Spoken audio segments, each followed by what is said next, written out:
La plupart des chiens présentent l'un de ces comportements, et quelques-uns peut-être trois. Mais si votre chien montre plus de 6 de ces actions subtiles, vous ne lui avez pas seulement offert une maison, vous lui avez donné un foyer pour toujours. Il y a une différence significative. Votre chien le ressent, son corps le reconnaît. Et 10 petits indicateurs vont bientôt révéler exactement où vous en êtes. Le septième signe est celui que la plupart des propriétaires observent chaque nuit sans en comprendre la véritable signification. Soyez honnête lorsque vous les évaluez. À la fin, vous connaîtrez la vérité. La respiration lente à vos côtés. La prochaine fois que votre chien dormira à côté de vous, posez votre main sur son flanc et comptez combien de fois ses côtes se soulèvent en 15 secondes. Si le nombre se situe entre 4 et 6, vous êtes témoin de quelque chose que la plupart des gens négligent. Un chien qui respire aussi lentement n'est pas seulement détendu. Son corps a pris une décision fondamentale. Les cardiologues, vétérinaires, utilisent en fait la fréquence respiratoire au repos comme indicateur de santé. Mais les comportementalistes ont remarqué autre chose.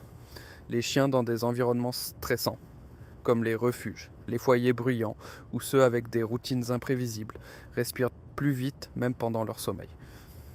Leur corps ne se relâche jamais complètement.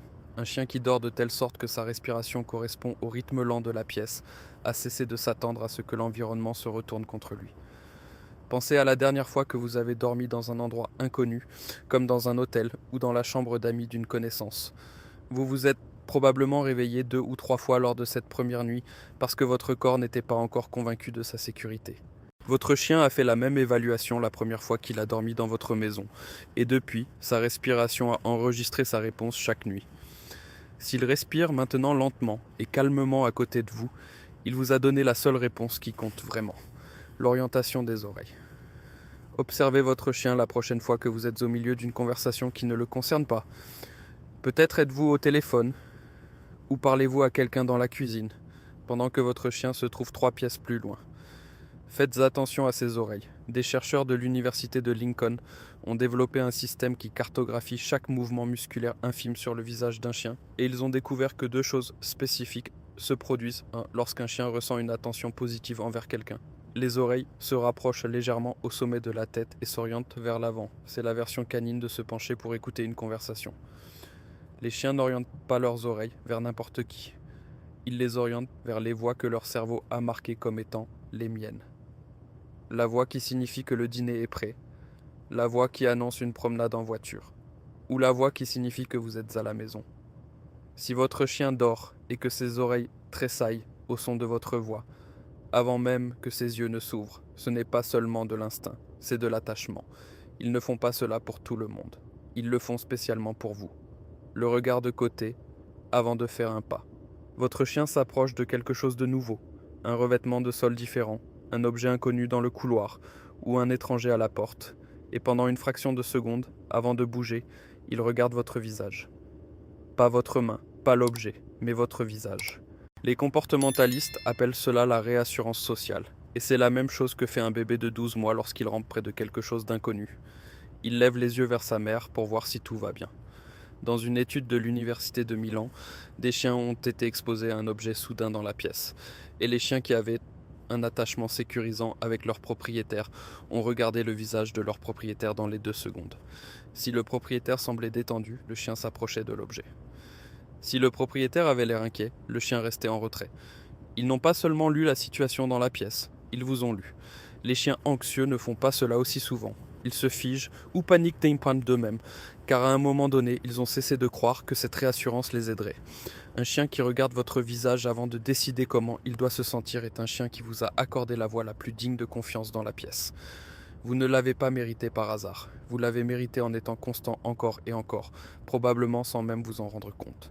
La queue battant vers la droite. Vous savez que votre chien remue la queue lorsqu'il vous voit. Chaque propriétaire le sait, mais la direction du battement révèle plus que le battement lui-même. Des neuroscientifiques italiens ont filmé des chiens pendant des années et ont ralenti les images, image par image.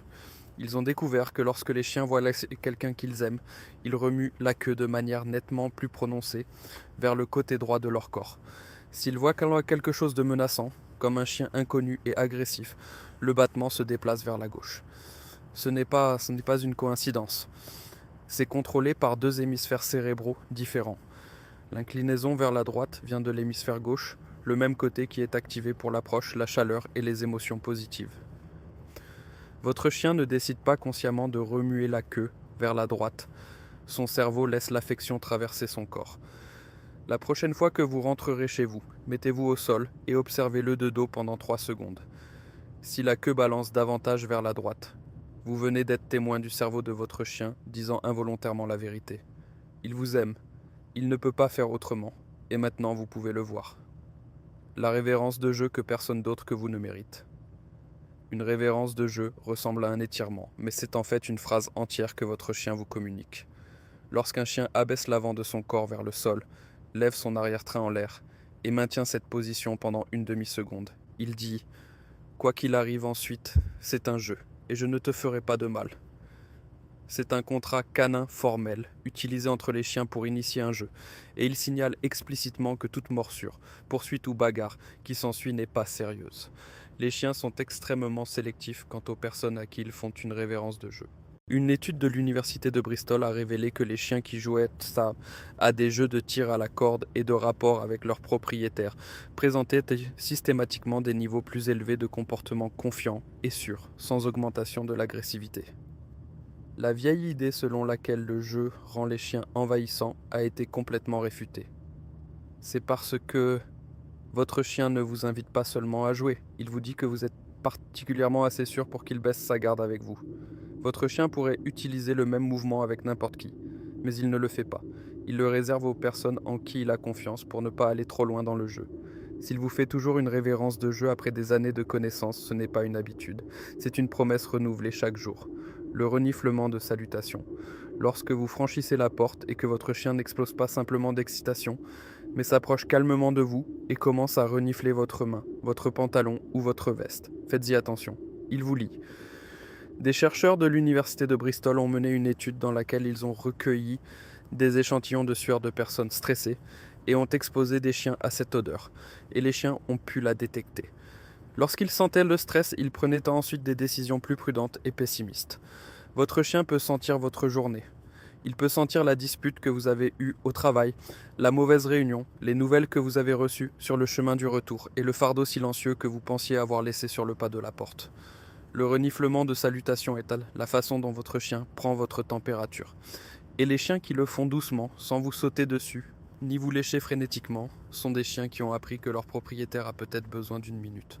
Ensuite, ils font généralement l'une de ces deux choses. Ils s'éloignent et vous donnent de l'espace, ou ils pressent leur corps contre votre jambe et y restent. Quoi qu'il en soit, ils réagissent à des informations que la plupart des personnes de votre vie ne remarqueront même pas que vous portez en vous.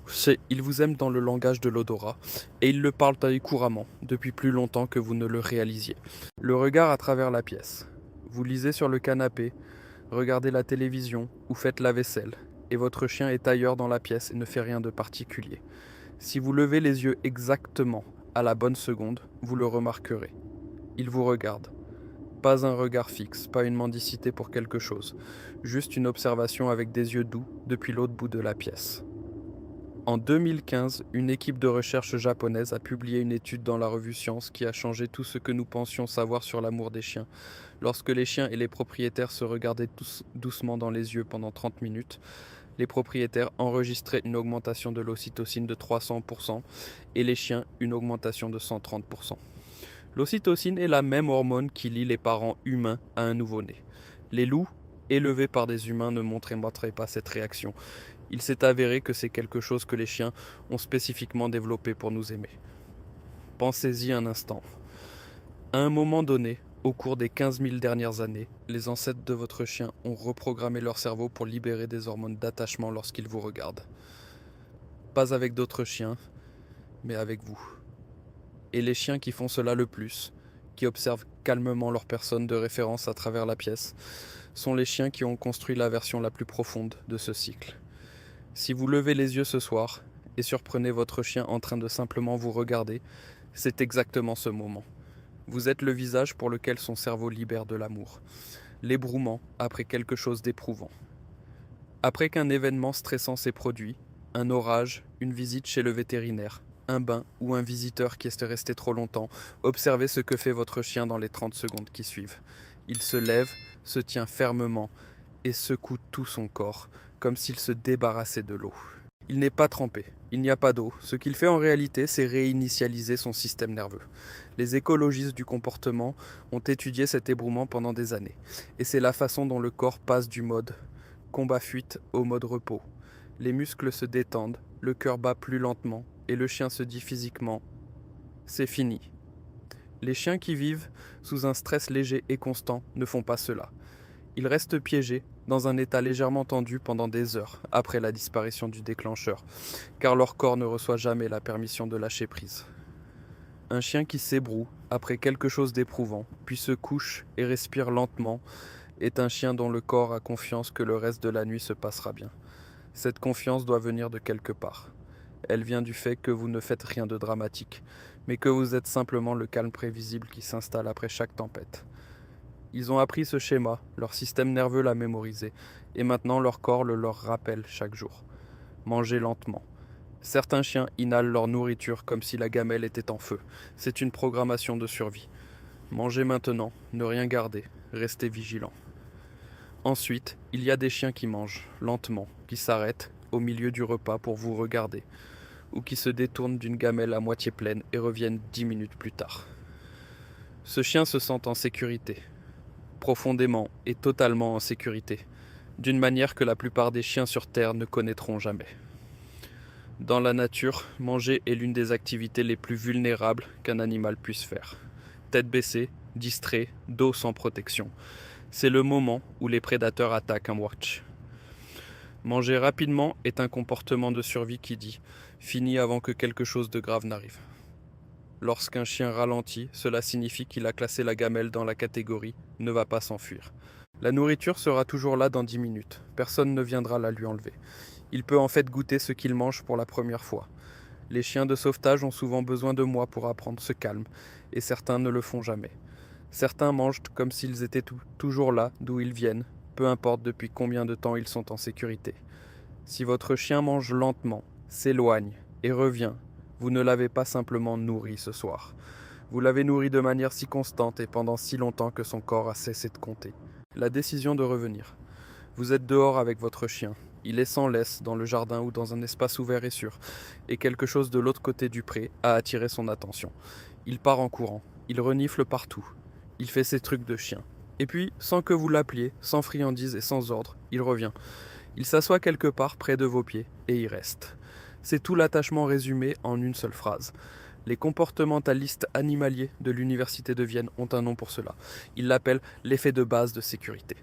C'est lorsqu'un être vivant attaché utilise un autre être vivant comme foyer à partir duquel il part en exploration. Les résultats de la recherche sont étonnants. Les chiens travaillent plus dur sur un casse-tête, explorent plus longtemps, essaient de tester plus de nouvelles choses et restent plus calmes dans des endroits inconnus, simplement parce que leur propriétaire est dans la pièce. Le propriétaire n'a pas besoin d'aider ni même de parler. Sa seule présence, assise sur une chaise, suffit à rendre le chien courageux. Pensez maintenant à ce que signifie le fait de revenir. Votre chien a le monde entier à renifler. Et il y a dans toutes les directions des choses plus intéressantes que vous qui attirent son attention. Et pourtant, il a décidé de son plein gré de retourner à l'endroit où vous êtes. Ce n'est pas de l'obéissance, c'est de l'amour, exprimé en géographie. Il est parti parce qu'il se sentait en sécurité de partir. Et il est revenu parce que rien là-bas n'était mieux que d'être près de vous. Alors, faites le compte. Si votre chien montre plus de 6 de ces signes, il ne vit pas seulement dans une maison. Il vit dans un foyer qui lui appartient aussi. Et vous avez construit cela dans les moments calmes, sans même essayer. Si ces signes ont changé la façon dont vous regardez votre fidèle compagnon, veuillez vous abonner à la chaîne et aimer cette vidéo. Nous découvrons les vérités émotionnelles profondes et l'histoire du lien entre les humains et les animaux, qui passe souvent inaperçue. Aidez-nous à agrandir cette communauté de propriétaires engagés. Votre prochaine découverte au cœur de votre animal de compagnie arrive bientôt.